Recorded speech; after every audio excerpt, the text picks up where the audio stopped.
Hey guys, I thought we'd do a quick video today on these replacement switch blocks for Yamaha Aerox 50cc and 100cc models. So if you're the owner of an Aerox 50 or 100, you're probably aware of the fact that they're becoming an older scooter. Been a number of years since they were sold in Australia.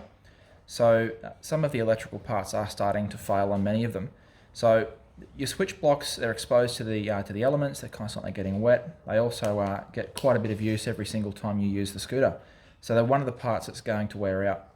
So this is something that we've had available because of multiple requests for this very reason, that they're starting to wear out. So on the Aerox, they have the switch blocks as a face and a backing plate.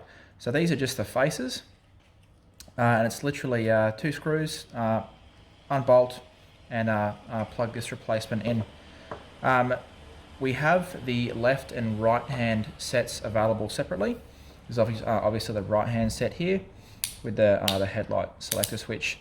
Now, some models of Aerox have the additional selector switch, some don't, but you just need to be, it's quite easy to trace the wires and just connect up the switches according to your scooter.